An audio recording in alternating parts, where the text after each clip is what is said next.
नमस्कार, स्वागत है आपका ताजमहल की नगरी आगरा से। हम लेकर आ गए हैं वोटों की बारात। जी हां, जनता और उसके नेताओं का सीधा संवाद हमारे इस कार्यक्रम में होता है और उसका दूसरा एडिशन है। कल गाजियाबाद था, आज हम आगरा पहुंच गए हैं, जहां आगरा के लोग मौजूद हैं सीधे सवाल पूछने के लिए अपने नेताओं से, और आगरा से राजनीतिक पार्टियों के नुमाइंदे मौजूद हैं। तीनों से परिचय करा दूं आपका, जोरदार तालियों के साथ स्वागत कीजिए। रईसुद्दीन नगर अध्यक्ष हैं आगरा समाजवादी पार्टी के, जोरदार तालियों के साथ स्वागत कीजिए। दीपक ढल अध्यक्ष हैं भारतीय जनता युवा मोर्चा आगरा के, और स्वागत कीजिए संतोष आनंद का मंडल कोऑर्डिनेटर है बहुजन समाज पार्टी के, और मेरा साथ देने के लिए राजीव सक्सेना है, सीनियर जर्नलिस्ट हैं, वरिष्ठ पत्रकार हैं आगरा के, स्वागत है आपका भी। और जोरदार तालियों के साथ स्वागत कीजिए आगरा की इस जनता का और देश के उन तमाम लोगों का जो आज आप सबको टीवी पर देखेंगे, इस चर्चा को सुनेंगे और जानेंगे कि आगरा के लोग कितने जागरूक हैं। वोट के 4 दिन पहले वो अपने नेताओं से कितने सारे सवाल करने के लिए आए। और आमतौर पे लोग कहते हैं नेता आते हैं प्रवचन देके चले जाते हैं, इसलिए हमने तय किया कि नेताओं का प्रवचन नहीं होगा, नेताओं का वचन होगा। नेता इस कार्यक्रम में वचन देके जाएंगे कि अगर आप हमें चुनेंगे तो हम बदले में आपके लिए क्या काम करेंगे, और साथ ही वो सारे सवाल जो आप अपने नेताओं से पूछना चाहते हैं, राजनीतिक पार्टियों से पूछना चाहते हैं, हम कोशिश करेंगे आपके बीच में आके आपकी बात इन नेताओं तक, सरकार तक, राजनीतिक पार्टियों तक पहुंचाने की। तो शुरुआत करते हैं सर वचन से ही। सबसे पहले दीपक ढल साहब, आप बताइए क्या वचन देते हैं आप आगरा की जनता को? अगर आपकी पार्टी को चुनती है आगरा की जनता तो क्या मिलेगा उनको? आगरा की जनता का मैं बहुत शुक्रगुजार हूं कि आगरा की जनता हमेशा भारतीय जनता पार्टी को अपना समर्थन देती आई है। भारतीय जनता पार्टी के सांसद भारतीय जनता पार्टी के हैं, 2 विधायक भारतीय जनता पार्टी के हैं, मेयर भी भारतीय जनता पार्टी का आगरा की जनता बनाती है। इसके लिए मैं आपको तहे दिल से शुक्रगुजार हूँ, और आगामी आगरा के लिए जो भी विकास की योजनाएं हैं वो निरंतर आगरा में चलती रही हैं। हमारे दोनों विधायकों ने, माननीय सांसद जी ने एक गंगा जल लाने का जो प्रण लिया है इस आगरा शहर के लिए, वो इस योजना को बहुत जल्द पूरा कर आगरा की जनता को गंगा जल मुहैया कराएंगे। पता ना आपको गंगा जल कब पिलाया जाता है? गंगा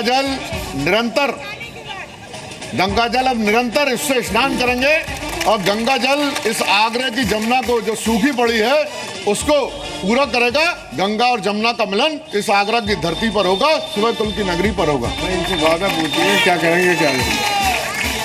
रईसुद्दीन साहब, आप बताइए आप क्या करेंगे? तो आरोप लगा रहे हैं इनके नेता को पिटवा दिया आपने जिनको आना था आज। हम जो कर रहे हैं 1947 के बाद अगर आगरा की सरजमी को और आगरा के बैनुल अक़वामी शहर को, यानी आगरा के इंटरनेशनल शहर को चमकाने का काम अगर किसी ने किया है तो उत्तर प्रदेश के माननीय मुख्यमंत्री श्री अखिलेश यादव जी ने किया है। ये मिसाल हम तो काम करके दिखाते हैं। ताजमहल के आसपास अगर आप भ्रमण करने जाएं या जितने पर्यटक आते हैं अगर वो देखें तो पेरिस से कम नजर नहीं आएगा। ये काम कर हमने पिछले 5 साल में की सरकार ने करके दिखाया। दूसरा, आगरा में रिंग रोड 22 महीने में बनाने के बाद, तैयार करने के बाद दिखा दिया गया। आगरा से expressway, Agra Lucknow expressway 310 kilometre का 22-23 महीने में बना के खड़ा कर दिया। हमने आगरा की जनता को दिया है, और इतना दिया है, ये जो कह रहे हैं ये माननीय नगर विकास मंत्री जी की एक योजना जिसको हमने फलीभूत कराया, जो गंगा कैनाल से पानी लाने का काम किया। मैं खुद, ये सारी आगरा की जनता जानती है। हम लोग जाने के बाद, वहाँ से सर्वे करने के बाद पूरी लाइनें बिछवाने समय समय पर चढ़ाए, लेकिन इनका काम तो झूठ बोलना है, और झूठ की फैक्ट्री खोल रखी है, और झूठ की फैक्ट्री के सहारे ये चलते हैं। सर, आगरा नॉर्थ के उम्मीदवार हैं जगन प्रसाद गर्ग जी, उनका आरोप है कि आपकी पार्टी के नेता ने पिटवा दिया उनको कल। मैं आपको वही बात बता रहा हूँ, वही बात आपको बताने जा रहा हूँ। तरह तरह के हथकंडे अपना रहे हैं, इल्जाम लगा रहे हैं समाजवादी पार्टी के कार्यकर्ताओं पर। ये कह रहे हैं कि हमारे विधायक को पीट डाला। तो मेरे ख्याल है चौथी बार जो विधायक है 20 साल से कर रहे हैं। जनता में मकबूलियत होनी चाहिए, कि मकबूलियत जब जनता में उनकी नहीं रही तो लोग उनको तरह तरह से प्रताड़ित करने की बात यही कह रहे हैं, हम नहीं कह रहे। अगर इस आगरा की सोहेकुल की नगरी को आप समझते हैं कि यह आगरा की नगरी सोहेकुल की नगरी है, राजनीतिक दल में किसी का द्वेष भावना नहीं होती है। अगर आपको उत्तर प्रदेश में डर नहीं था तो पप्पू के साथ मित्रता क्यों करी? अगर आपको इस आगरा की जनता से डर नहीं था, अगर माननीय विधायक जगन प्रसाद गर्ग से आपको किसी प्रकार का डर नहीं था, तो आपका पदाधिकारी, आपका दायित्ववान कार्यकर्ता उस पर हमला क्यों करता है? इसकी शर्मनाक भर्ती न होनी चाहिए। और मैं चाहता हूँ कि फाजिल मेरे दोस्त, एक मिनट, मेरे फाजिल दोस्त महानगर के अध्यक्ष हैं, महानगर भारतीय जनता समाजवादी पार्टी के अध्यक्ष हैं, मेरे बड़े भाई हैं। अगर राजनीतिक में, लोकतंत्र में अपनी बात रखने का अधिकार है तो वह अपने कार्यकर्ता को पद से मुक्त करें, उसको दंड दें। और इस प्रकार आपको खुद समझना चाहिए, आप महानगर के अध्यक्ष हैं, उसको आपको दंडित करना चाहिए। ठीक। संतोष आनंद जी, संतोष आनंद जी, दीपक ढल जी, आगरा की 9 विधानसभा सीटें। सर एक सेकंड, रईसुद्दीन जी एक मिनट, रईसुद्दीन जी एक बार संतोष जी की बात सुनिए ना, संतोष जी की बात भी सुन लीजिए। 9 में 6 विधायक तो उनके, क्रेडिट सारा आप ले जा रहे हैं, तो इन्होंने कुछ किया ही नहीं क्या 5 साल? थोड़ा उनको भी सुनिए एक बार, उनके पास भी कोई प्लान होगा। वो कह रहे थे कि 9 की 9 सीट इस बार ले आएंगे। बोलिए सर। हम आगरा की जनता, आगरा के पूरे जनपद की जनता के शुक्रगुजार हैं कि 2012 में, 2007 में भी आगरा की जनता ने बहुजन समाज पार्टी के 6 विधायक जिताए। हम इनके बहुत बहुत शुक्रगुजार हैं। और हमारे सभी विधायकों ने, उत्तर प्रदेश की पूर्व मुख्यमंत्री परम आदरणीय बहन मायावती जी ने पूरे आगरा जनपद के लिए विकास की गंगा बहा दी। सभी सम्मानित जनता, सर्व समाज की सम्मानित जनता, मान सम्मान, स्वाभिमान, विकास और न्याय, सुरक्षा सब आदरणीय बहन मायावती जी देती हैं। आगरा के अंदर बहन मायावती जी ने, मैं आपको बताना चाहता हूं, 18 ओवर ब्रिज बनवा दिए बहन मायावती जी की सरकार में 2007 से लेकर अरे मैं नाम बताऊंगा, सुनिए। बाजितपुर का ओवर ब्रिज, सिकंदरा का ओवर ब्रिज, तमाम ओवर ब्रिज, गुरुद्वारे का ओवर ब्रिज बहन मायावती की सरकार में, बरहन आरओबी, जवाहरनगर भैंस आरओबी, 18 ओवर ब्रिज, तमाम गरीब लोगों के लिए 3 लाख फ्लैट, जिन लोगों ने कभी सोचा नहीं था कि हम लोग गरीब लोग फ्लैटों में रहेंगे, 3 लाख फ्लैट उत्तर प्रदेश के अंदर बहन मायावती जी ने बनवा के गरीब लोगों को। सर एक मिनट, मेरे पास एक थर्ड एम्पायर भी है ना, उत्तर प्रदेश में एक राय उनकी लेते हैं, फिर आप बोलेंगे। दीजिए क्या जवाब देना चाहते हैं, बोलिए ढल साहब। गंगा बहाने की बात कर रहे हैं, गंगा कैनाल से पानी लेके हमारे, जो कौन सी गंगा थी जो बहा दी इन्होंने? 2007 में जब बहन मायावती जी की सरकार बनी, ये प्रोजेक्ट हमारा, मैं और रिकॉर्ड बात कर रहा हूँ, 2007 में जब बहन मायावती जी मुख्यमंत्री बनी, उसके बाद ये प्रोजेक्ट लागू हुआ, बहन मायावती जी ने प्रोजेक्ट बनवाया इसको। आपने और आपकी सरकार में 12 से केवल एक समाज के लिए प्रोजेक्ट लागू किया। आपकी सरकार में 2012 के बाद इस प्रोजेक्ट को रोका गया। समाज के लिए और इस बार 2017 में बहन मायावती जी मुख्यमंत्री बनने जा रही है, वो भी आपके समुदाय के लिए, आपने अम्बेडकर पार्क बना के खड़ा कर दिया, वो भी आपके समुदाय के लिए, जबकि सर समाज ने आपको सर एक मिनट, रईसुद्दीन साहब एक मिनट, मैं एक चीज कहना चाहता हूँ। आप इन पे आरोप लगा रहे हैं कि आपने जो किया वो केवल दलित समाज के लिए किया। आपके मुख्यमंत्री तो छाती तान के लिस्ट जारी करते हैं अपने पिताजी से झगड़े के बाद कि देखिए हमने मुसलमानों के लिए कितने सारे काम किए। तो वो दलित के लिए कर रहे हैं, आप मुसलमान के लिए कर रहे हैं। 80% वोटर हिंदू है आगरा का, उनको कोई नहीं पूछता क्या? हिंदुस्तान के लिए एक बात मैं बताऊं, हिंदुस्तान में अगर दलितों से बदतर पोजीशन किसी की है तो मुसलमान की है। और मुसलमान के लिए अगर माननीय अखिलेश यादव जी ने, माननीय नेताजी ने अगर सोचा है तो पूरी मुसलमान कौम हिंदुस्तान की उन्हें धन्यवाद देती है, उनके इस फैसले का इस्तकबाल करती है। क्योंकि सबसे ज्यादा अगर पोजीशन है, आप देखें, आप देखिए, आप मिश्रा आयोग उठा के देख लीजिए, जसवंत आयोग की उठा के देख लीजिए, ये जितने आयोग है, सर एक बात बताइए सर, मुसलमानों की एक बात बताइए, बदतर से बदतर है। एक बात बताइए, मैं अपने थर्ड एम्पायर से एक सवाल पूछना चाहता हूँ। राजीव सक्सेना जी, जब आम आदमी वोट डालने जाता है विधानसभा के लिए, वो ये देखता है कि उसके इलाके की सड़क बनी या नहीं बनी, वो ये देखता है कि उसके इलाके में साफ सुथरा है कि नहीं है, वो ये देखता है कि राज्य की सरकार उसको सड़क चलते सुरक्षा मुहैया करा सकती है, माँ बहनों को ये नहीं करा सकती है। ये देखता है कि मिश्रा आयोग की रिपोर्ट में क्या आया था और उसमें कितना लागू हुआ। नहीं, आपकी बात बिल्कुल सही है और कुछ ऐसा ही हुआ है। इन लोगों के अपने पॉलिटिकल पार्टीज़ के अपने एजेंडे हैं और उन पर काम कर भी रहे होंगे, पर ज़मीनी हकीकत आगरे की जनता का रिएक्शन जो आप सब देख रहे हैं, आगरे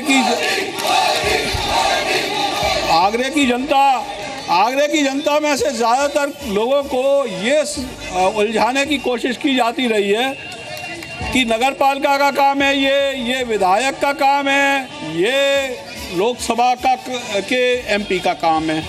पर कुल मिला के ज़मीनी हकीकत ये है कि आगरा प्रॉब्लम से भरा हुआ है। सफाई नाम की चीज़ यहाँ नहीं है।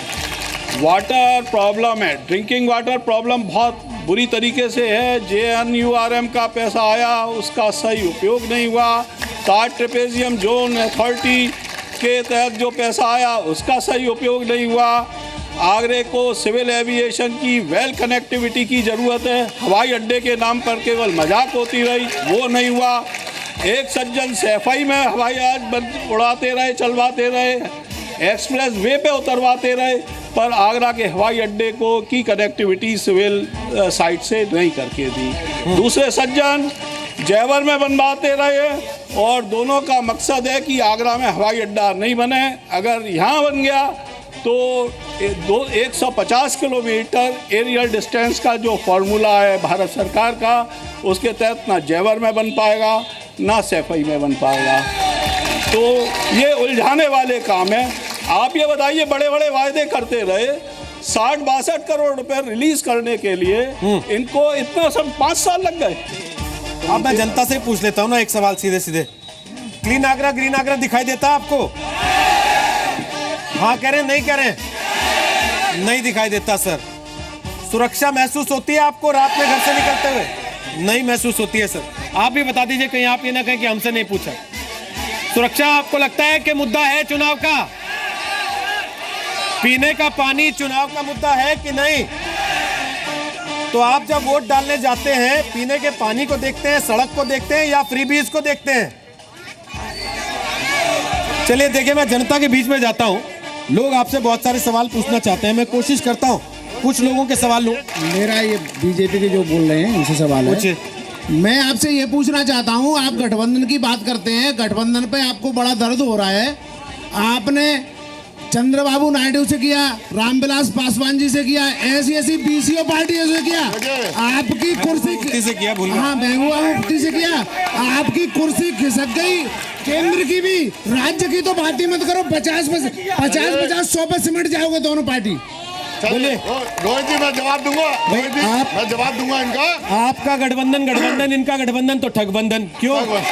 बोलिए। वो इसलिए क्यों? बोलिए ना। अगर अखिलेश जी को अपने ऊपर विश्वास होता तो वे ये गठबंधन ना करते।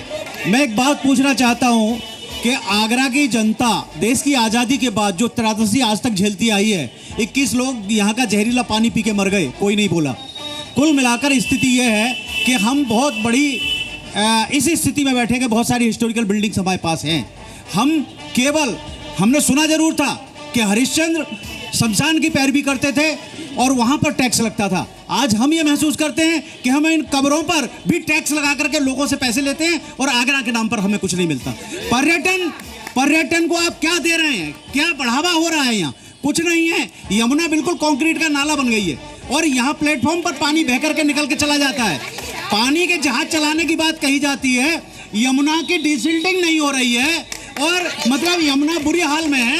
इसके साथ साथ मैं एक बात और पूछना चाहता हूं। ये सवाल किससे आपका? मैं सबसे कर रहा हूं क्योंकि सरकार लगातार इनकी रही है, चाहे बीएसपी की रही हो, चाहे बीजेपी की रही हो, चाहे सपा की रही हो। मैं एक बात और पूछना चाहता हूं कि जहां मुस्लिम की बात आती है तुरंत उसको दूसरे तरीके से घुमाने का काम। कितने मुस्लिम पॉपुलेटेड एरिया में आपने महिलाओं के डिग्री कॉलेज दे दिए? बताइए सर, एक एक करके जवाब दीजिएगा, तीनों को जवाब देना चाहिए इसका। आप पहले बोलिए रईसुद्दीन साहब, फिर मैं इनके पास जाऊंगा। इनके 6 विधायक हैं, फिर आपके पास आता हूं। बोलिए रईसुद्दीन। देखिए, मैंने जैसे बताया कि झूठ की फैक्ट्री है इनके पास। गठबंधन को लेकर इतने उतावले हैं ये कि इनकी जड़ें और इनकी नींवें कमजोर हो चुकी हैं। आपका काम बोल रहा था तो आपको साइकिल पे राहुल मेरा गांधी को काम बिठाने बोल की रहा जरूरत थी। है, मेरा काम बोल रहा है, वही मैं बता रहा काम हूँ। बोलता तो आपको साइकिल को धक्का लगाने की क्या जरूरत है किससे? हमारा काम बोल रहा है, वही तो पूछ रहे हमारा हैं। काम बोल रहा है। मैं आ रहा था हम तो आगरा, पूरी तरीके से ले ही आते। मैं आगरा आ रहा था सर, लेकिन रास्ते पर संपर्क रेडियो आयुक्त पे को वही बात केजरीवाल जी से बताने जा ज्यादा रहे हैं चलता है, आपको। काम बोलता है। वही बताने जा रहे हैं। वो दिखता क्यों नहीं? को धत्ता बताते हुए माननीय अखिलेश यादव जी और राहुल यादव जी एक साथ निकले तो इनकी नींव हिल गई। हमने इन्होंने कहा कि हमने पुलिस भर्ती की, हमने उर्दू शिक्षक भर्ती कर लिए। एक चुटकुला बहुत चला उत्तर प्रदेश में पिछले 5 साल तक, वो ये कि अपराध के बाद जब कॉल किया गया तो किस तरीके से प्रक्रिया चलती है अपराध की जांच की, कि डीआईजी यादव ने एसएसपी यादव को फोन करके कहा कि एसपी यादव को बोलो, और उसने एसएचओ यादव से फोन करके बोला कि कांस्टेबल यादव को वहां भेजिए। फिर कांस्टेबल यादव गए तो उन्होंने फोन करके बताया सर आरोपी यादव तो भाग चुका है। तो सर ऐसे रोजगार दिए अगर आपने तो जनता आपको वोट देगी क्या? तो क्या ये तो क्या आप ये इस तो बात बात को ही आरोप नहीं है। नकार सकते हैं कि ये आरोप लगता रहा आप पर? एक पर्टिकुलर बिरादरी के ऊपर इस तरह की बात करते हैं सर, तो मैं समझता हूँ हिंदुस्तान के आईन के खिलाफ बात है। आप इस बात से इनकार कर सकते हैं कि 5 साल आपके ऊपर ये आरोप लगा लगातार, राजनीति करने का तरीका सारा अलग है। आपके ऊपर 5 साल ये आरोप लगातार रहा, इसको आप नकार सकते हैं क्या? नहीं साहब, हमारे ऊपर लांछन लगाने वाले थे लोगों ने लांछन लगाया, लेकिन इस लांछन में आप उठा के देख ले पूरे चिदरे को। अगर आबादी यादवों की है तो उन्हें कहाँ ले जाओगे? सुनिए वोटिंग तो 11 तारीख को है, हम एक बार यही लाइव वोटिंग करवा के देख लेते हैं ना सर, आप में से किसके वादों पे जनता यकीन करती है? समाजवादी पार्टी कांग्रेस के वादों पे कितने लोग यकीन करते हैं? हाथ नीचे रखे बैठ जाइए। बहुजन समाज पार्टी के वादों पे कितने लोग यकीन करते हैं? आप हमें बता देते तो यहाँ पे समाजवादियों का हुजूम दिखाई देता। हम तो चंद कार्यकर्ताओं के साथ बीजेपी के वादों पे कितने लोग यकीन करते हैं? प्री प्लानिंग से आयोजन किया गया है। अब ये बताइए नोटा पर कितने लोग यकीन करते हैं? चलिए कम से कम आगरा में नोटा वाले लोग नहीं हैं, लोकतंत्र की ताकत में विश्वास रखने वाले लोग हैं। और हमारा भी कहना यही है लोगों से कि आपका वोट आपकी ताकत है, अपने वोट की ताकत का इस्तेमाल जरूर कीजिए। वोट के दिन को छुट्टी का दिन मान के अपने घर मत बैठे रहिए, जाइए अपने मताधिकार का इस्तेमाल कीजिए और इस देश का, अपने प्रदेश का भविष्य बनाने में अपना योगदान जरूर दीजिए। बहुत बहुत शुक्रिया आप चारों का आज इस कार्यक्रम का हिस्सा बनने के लिए, और बहुत बहुत शुक्रिया आप सबका भी, धन्यवाद आप सबका।